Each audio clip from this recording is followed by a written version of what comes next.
Good morning. This is Rob from Next Truck Sales, and I want to take this opportunity and introduce you to our 2007 Peterbilt 386.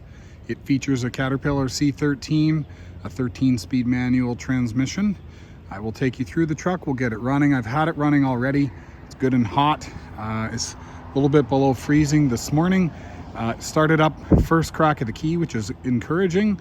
And I've got it good and hot now, so we can take the oil filler cap off and show you the blow by. So let me take you through here.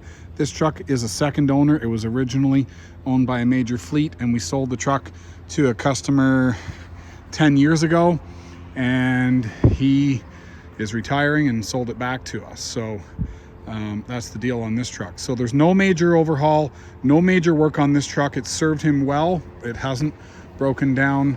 So the engine's not been overhauled or anything to that effect, but it does run good. So I want to show you a video of it running. Really the most, I would say the worst part of the truck is the corrosion that you'll see, which obviously can't be fixed cheaply, but it is a good working truck. So I want to take you through it. So I want to show you here, you know, we've got some silicone here holding this mast on. We've got some corrosion on that A pillar. I'll take you through here.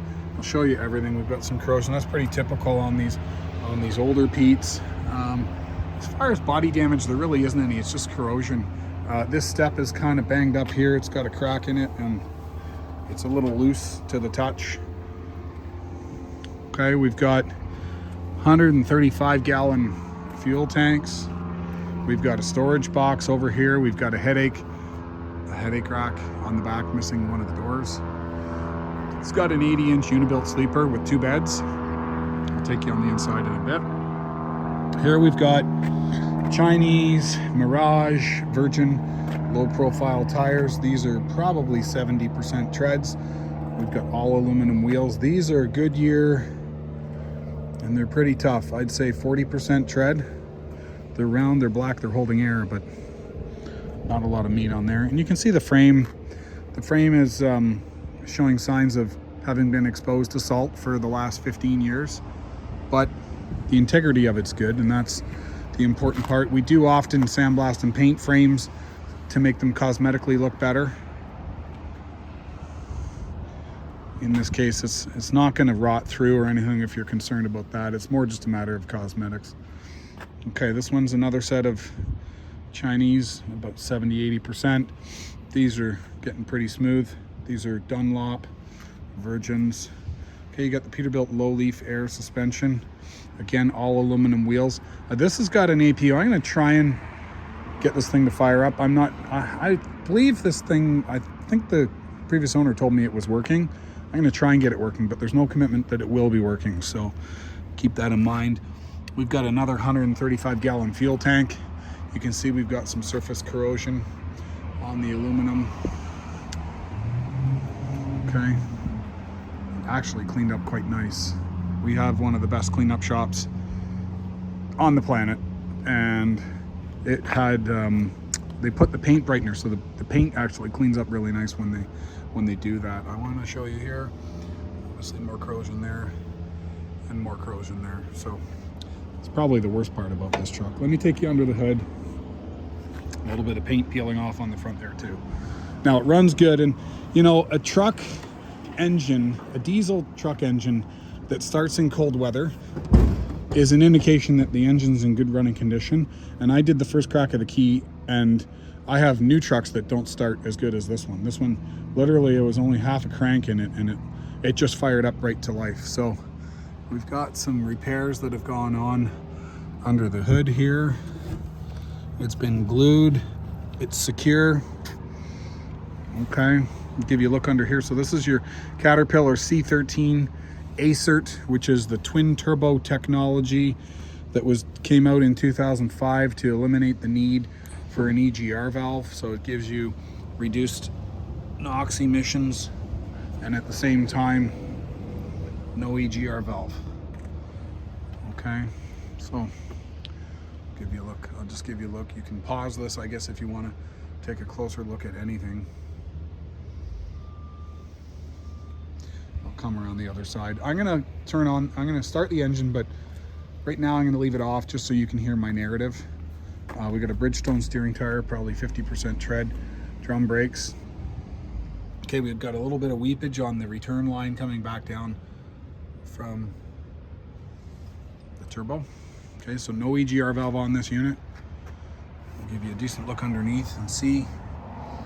Oh, I see a Caterpillar filter on there, so that's good. You probably used Cat parts.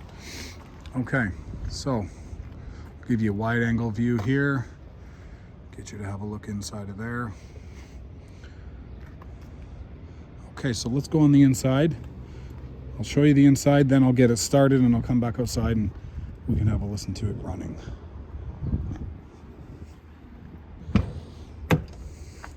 Okay, so I want to point out a couple things.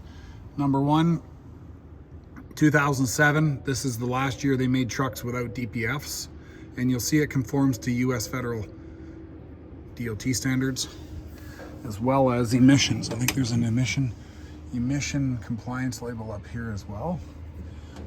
So I'll give you a good look. So we've got a multi-way adjustable seat. It's kind of half wore out, but it's not terrible. I've seen worse. We've got power mirrors and power windows. I don't see power locks. Let me get inside of here. So we got 1,839,029 kilometers. So that works out to about 1.1 miles. I'll work that out. If you multiply that by 0.621, you'll get your miles. I tried to convert to miles and I think it's pushing this button, and I think this button is broken. I couldn't get it to switch. So if you absolutely need to see miles, you're going to change that speedometer head. So 28,000 hours, 3 degrees, that's just above the freezing mark. Okay, so we got power windows are working. Okay, what else do we got? We got a right-hand power mirror, which is working. Left hand is manual. Okay, we've got an ABS light on, I'm not sure why. Okay, we got 12 volts. Our coolant is at 140. I'm going to turn up the cruise. So get that to go up. There we go. Okay. Oil pressure is at 35 pounds. Okay, we've got a little bit, if you look at the gauges, they're a little cloudy. It's because we just shampooed the upholstery. So the upholstery is a little damp and we've got some excessive moisture inside the cab, which is going to condensate inside those gauges. So that'll go away. I'll give you a decent look here of the inside.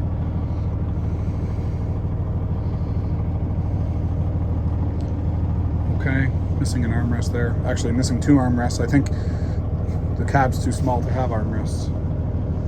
Okay, so you can see here we've done some shampooing, and this is where the majority of the moisture is coming from. We've got curtains for the windows. We've got a storage cabinet in here. Okay, we've got an upper bed.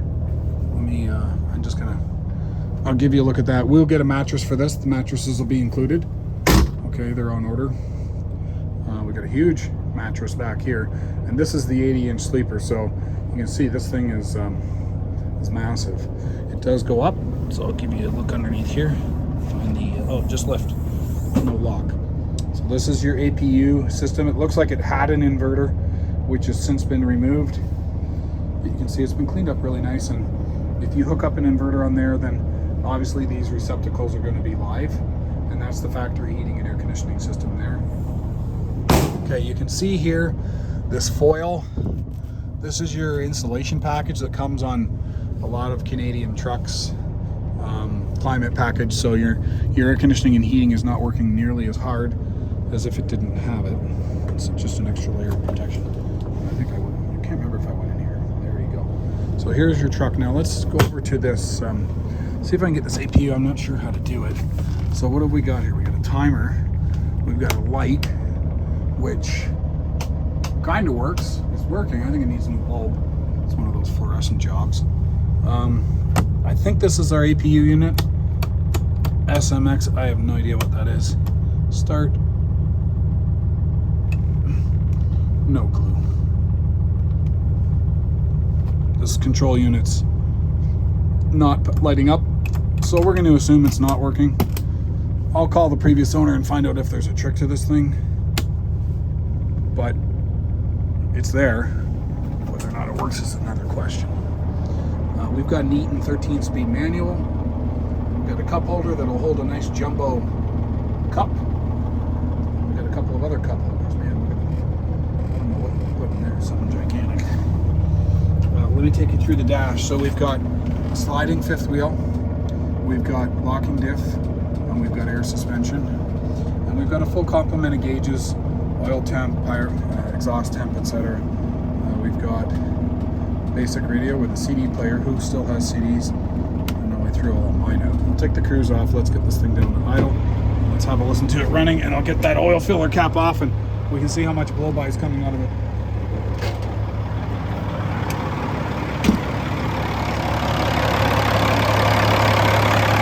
Sounds good.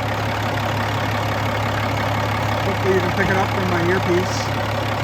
So, take this off. Let's see what's happening here.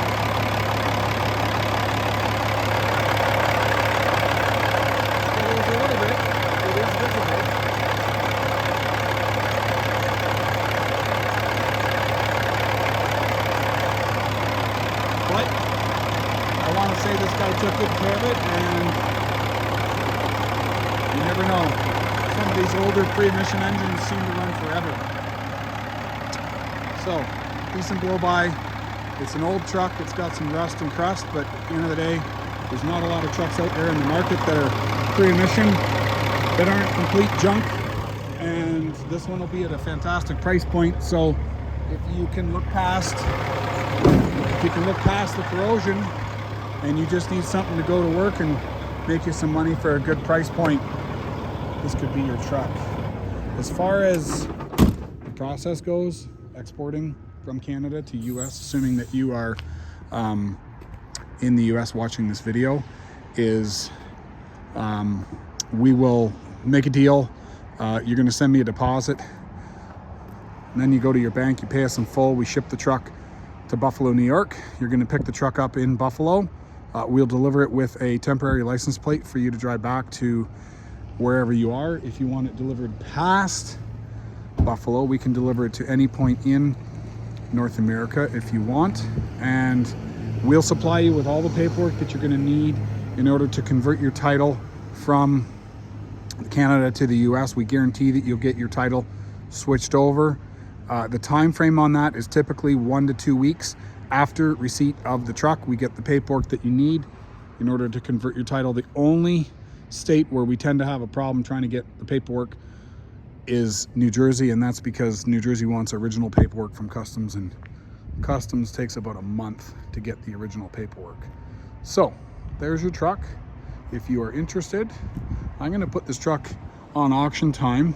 It'll be on pre-auction time, and then if it doesn't sell before it goes to the auction, then it'll be in the auction. So if you want to call me before it goes to auction and make a deal, my number is 844-489-8789, and I hope to hear from you soon. Bye for now.